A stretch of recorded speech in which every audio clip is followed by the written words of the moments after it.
So X-Men 97 is back finally, and I've been wondering what they were gonna do, and because it took them so long to get this back, ever since that whole issue with the director and the sexual assault case and all this other stuff.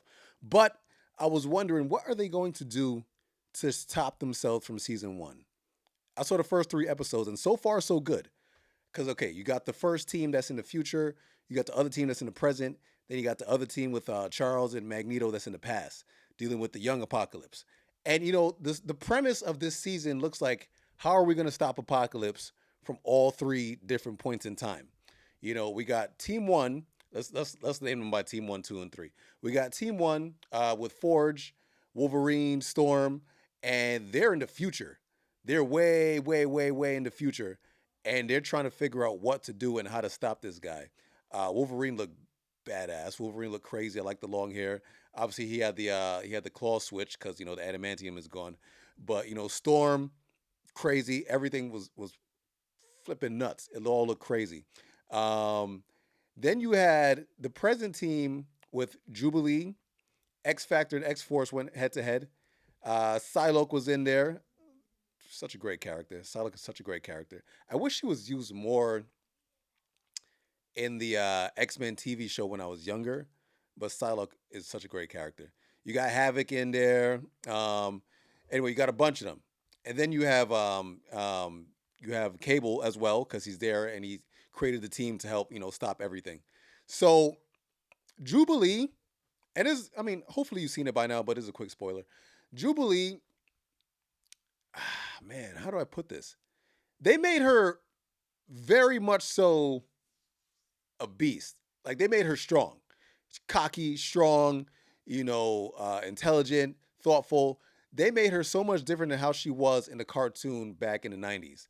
So the way she got out of that prison on her own, with her fireworks and whatever like that, she had the little rollerblades on. That was a sick scene.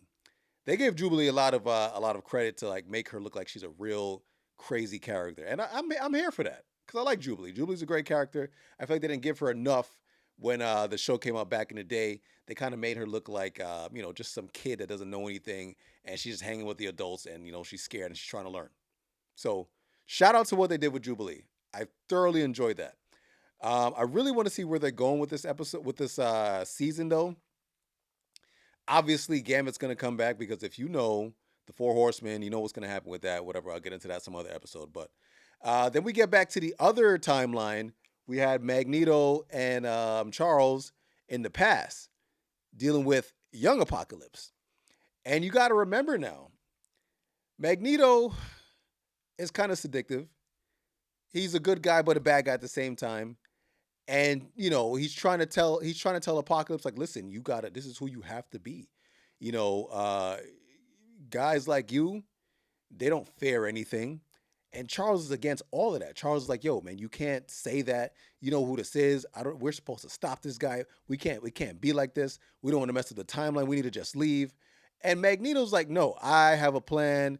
I want to turn things around here. I want to flip things up a little bit and I want to make it different for my own personal needs. Because Magneto's selfish, let's be honest. He wants change. He wants the good things, but he wants good things for mutants. He doesn't care about anybody else. So, break it down together as those three episodes as a whole. I know it's a lot. It's three episodes I'm talking about real quick. I'm just kind of combining them into one big video. I would say my favorite timeline right now is the future timeline with Storm, Wolverine, Forge, and the rest of them. I love and Cyclops and Jean. Because and Cyclops and Jean, there's so much to talk about. I'm jumping around. Cyclops and Jean, you think they really sat there and they're like, hey man, we gotta go and let's get out of this timeline. No, they wanted to take their son with them. They don't care. They wanted to take Cable with them because I mean it's their child. I get it, but they didn't care about messing up the timeline. They were being parents in that moment. And sometimes parents do what's good for them and not what's good for everybody else, which is truly understandable from a parent's standpoint. But they need to leave Cable home. Just to be honest with you, they're gonna mess everything up. But yeah, anyway, so far so good. If I were to break down these episodes and give them each a rating, I'd say episode 1, I give that a solid 9 out of 10. Episode 2, I would give it 8.2 out of 10. Episode 3, I'll give it like a 7 out of 10. 7.3 out of 10. It was a good episode, mind you, but for those who just want to get into the action, there's a lot of explaining and there's a lot of intellect going on there. But it's a solid 7.3 out of 10. Good episode, but it's just a lot of explaining out there. But they're setting it up for the future. So all in all, X-Men 97 season 2 is back. I'm excited. I know you're excited. I'm going to be here every week talking about it as each episode goes by, and we're going to have a good time. Go watch it if you haven't watched it yet, because we got to talk about it. Message down below in the comments.